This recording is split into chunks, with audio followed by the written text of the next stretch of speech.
Mumbai police की anti narcotics cell ने मुंबई के अग्रीपाड़ा इलाके में स्थित एक रिहायशी इलाके में छापेमारी की और वहां से एमडी ड्रग्स करोड़ों के बरामद किए। चौंकाने वाली बात यह है कि जिस कमरे में एमडी ड्रग्स बनाया जा रहा था वहां पर वेपन भी था। मैं आपको विजुअल्स में दिखा देता हूं। ये वेपन आप देख रहे हैं, ये उन्हीं ड्रग पेडलर्स के कमरे से मिला जहां पर ड्रग्स बनाया जाता था।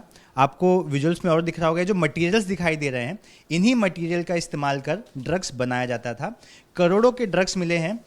हम इस विषय पर और समझेंगे। हमारे साथ डीसीपी सर हैं, उनसे हम बात करेंगे।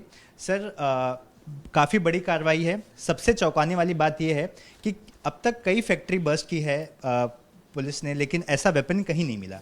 वेपन भी मिला है मुंबई के रिहायशी इलाके में, यानी कि सबसे भीड़ भाड़ वाला इलाका जिसे कहा जाता है अग्रीपाड़ा, वहाँ से एक रिहायशी इलाके में कमरे में बैठकर ड्रग्स बनाया जा रहा था। एएनसी कांदिवली यूनिट को कल जानकारी मिली थी कि आगरीपाड़ा पुलिस स्टेशन के हद में एक यासिन टावर करके है, वहाँ पे कुछ सस्पेक्ट है, वो एमडी का मैन्युफैक्चरिंग कर रहे हैं।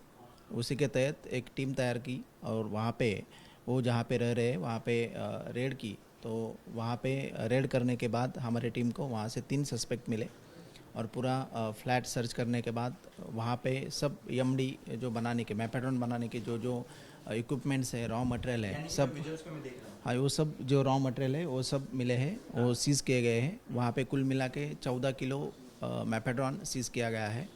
और पूरा रूम सर्च करने के बाद वहाँ पे एक देशी मेड पिस्टल भी मिला है और उसमें 19 राउंड्स भी मिले हैं, वो भी सीज़ किए गए हैं। और उसके बाद ये 3 आरोपियों को आज अरेस्ट किया गया है। उनके खिलाफ एनडीपीएस के तहत ऑफेंस रजिस्टर किया गया है।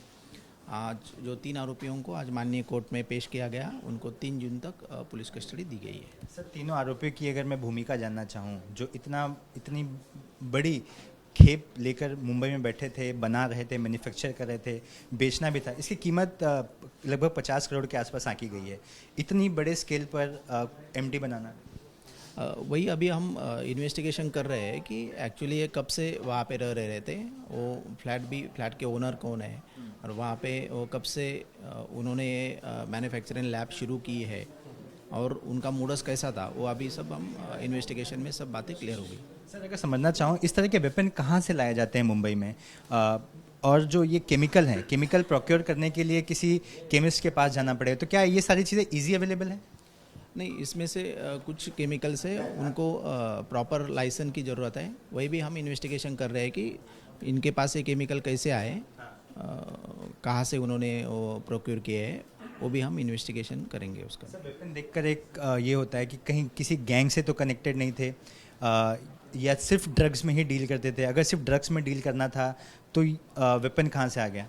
नहीं, इसलिए वही अभी हम इन्वेस्टिगेशन कर रहे हैं। पहली बार है कि ऐसा ड्रग्स फैक्ट्री में कोई वेपन मिला है, तो वो एंगल भी हम चेक करेंगे कि उन्होंने वेपन कहाँ से लाया था और उनका इंटेंशन क्या था वो वेपन रखने का। सर कई बार ऐसा होता है कि जो ड्रग्स बनाते हैं उनका कोई केमिस्ट्री से लेकर कोई ताल्लुकात होता है, उन्हें नॉलेज होती है। क्या ये तीनों में से किसी को ड्रग्स बनाने आता था, या कोई और भी इसमें इन्वॉल्व होगा जिसकी तलाश हम करें जो ड्रग्स बनाता था? वो तो मतलब वो 7वीं पास 7th स्टैंडर्ड दोनों, हाँ, एक आरोपी जो है वो 7th स्टैंडर्ड उनके एजुकेशन हुआ है। वो भी हम एंगल चेक कर रहे हैं कि उन्होंने कहाँ से सीखा, वो एमडी बनाने का जो फार्मूला है वो कहाँ से सीखा, वो भी हम इन्वेस्टिगेशन कर रहे हैं। जिस महिला को पकड़ा है, ऐसा बताया जा रहा है जो कि वो बांग्लादेश से है। क्या वो बांग्लादेश से यहाँ पर आकर इस तरह से ड्रग का कार्टेल चला रहे थे? हाँ, 1-2 महीने से मतलब वो वहाँ पे रेंट पे रह रहे थे, ऐसा सामने आ रहा है। तो वो भी हम चेक कर रहे हैं कि वो जो महिला अरेस्ट की गई है वो बांग्लादेश से आई है या वेस्ट बंगाल की है, वो भी हम एंगल इन्वेस्टिगेट कर रहे हैं। सर एक आखिरी सवाल, क्या अब तक कोई खेप बाहर निकाली है बेचने के लिए, या फिर ये पहली ही खेप है जिसे बना रहे थे और आप लोगों ने पकड़ लिया? सेकंड, कई बार इस तरह के ड्रग्स जब बनाते हैं तो उस इलाके में रह पाना मुश्किल हो जाता है, उसकी स्मेल ज़्यादा स्ट्रांग होती है, आंखों से पानी आने लगता है। तो क्या इन चीज़ों से सोसाइटी के लोगों को कोई असर नहीं हो रहा था? हाँ, वही वो अभी मतलब आज ही ऑफेंस रजिस्टर हुआ है। वो 23 माले की बिल्डिंग है, हर एक फ्लोर पे अराउंड 7 to 8 फ्लैट्स है, और लेकिन आजू बाजू के लोगों को किसी को भी उसकी भनक नहीं थी। तो हम वो भी चेक कर रहे हैं कि किसी को मालूम था या ये कब से कर रहे हैं। उसकी जनरली जहाँ पे वो बनाते हैं वहाँ पे स्मेल आता है, तो तुरंत आजू बाजू को पता चल जाता है और वो पुलिस को इन्फॉर्मेशन देते हैं। अब तक कितनी खेप बेची है, इस बारे में कोई जानकारी? नहीं, वही मतलब अभी इन्वेस्टिगेशन प्राइमरी स्टेज पे है, तो हम इन्वेस्टिगेशन में सब बातें सामने आएगी। Thank you. कैमरा योगेन गुप्ता के साथ सूरज ओझा, एबीपी न्यूज़, मुंबई।